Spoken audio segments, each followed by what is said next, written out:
Did you? Yeah. So I can start at any time? Anytime. Well, when I first came into the gallery and saw the show, it was a different perspective because it was low. I'm used to seeing it up a little bit higher than what it was, but I was very surprised to see that they did a good job with it. You know, I wanted to add paint right away. You know, fill up the spots. Like we did so many times in the past, but no, I was extremely happy. And you know, when we first did it, I was troubled that we did it on wood because it did, you know, start to deteriorate, and it shouldn't have been done that way. But we wouldn't have it here unless it was done on the wood.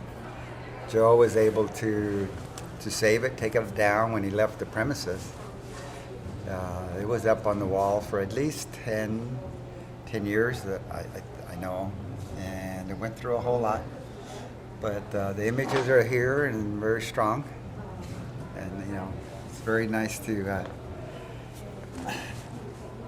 have a Greek people as they walk in. Can you tell me a little bit about like the technical aspect of painting it? What kind of paint you used and brushes and? Well, going back to the original mural, this was my first exterior mural. I had done some when I was in the service. They were also done on plywood, but it was indoors. So this was going to be exterior, and this was painted in enamels, which was very hard material to use just because it pulls so much. You know, your pulls on your brush. When you say enamel, let me interrupt you. Do you mean like tester's paint, like model car paint, like that kind of enamel? Yeah, but we bought them in quartz. Huh. I had this idea that this was painted with tempera, so it's painted with enamel. Enamels, Uh-huh. alkyd enamels, as a matter of fact. So we had to use solvents, and we had to use artist brushes, and learn the technique. Okay, you don't really see my rendering on here anymore. This has been retouched by other people. So you could tell that maybe they didn't learn the technique of how to use it. It's a tough thing to model with this. Much easier to model with oil paints, you know, traditional oil paints. We could have also done it in that.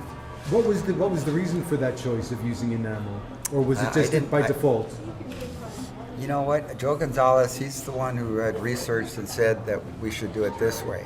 And I was a completely young kid, 25, like my son, you know, that you met, maybe even younger than him. So I had the mastery of drawing, and I helped with the drawing of it.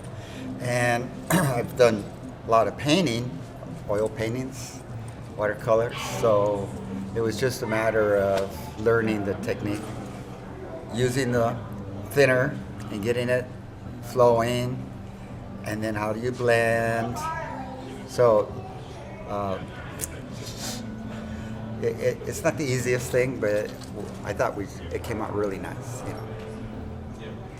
And our version of it, you'll see it was pure red on this end. And there was more modeling, more dimension going on, and the curves. So I could, but look, you see, it's just that thin. I mean, it was breaking off right away. The porous wood, the cracks. It sure did break my heart when we had to restore it so often. And so I left go as 1975. And after that, I had really no say on how to continue restoring it. But then right away I went to acrylics. You know, we discovered Novacolor, and I did my first solo mural in 1973 at Estrada Courts with acrylics on stucco. And to me, that was like so obviously easier. this would, take a while to dry, at least 5-6 hours before it dried. And the acrylics, if you were in the sun, would dry too fast. So it was a little hard doing the blending with that also. But like I say, when I came in, it's like, it's like it came down off the building to meet us. That's the feeling I had when I first walked through the door.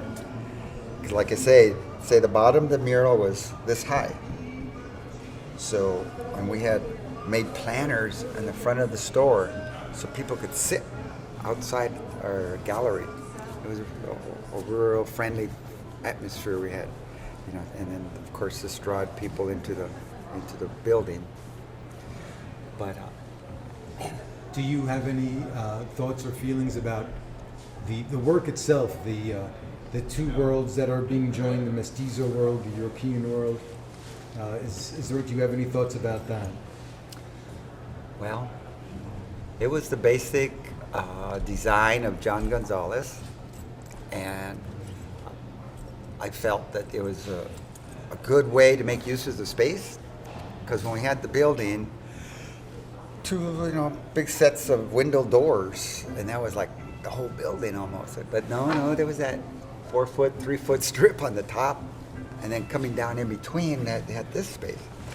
So the way Johnny worked it out of using the wings, coming together and bringing it down the front, it was a beautiful flow for the composition. All right, very good. Thank you very much, David. Okay, you're welcome.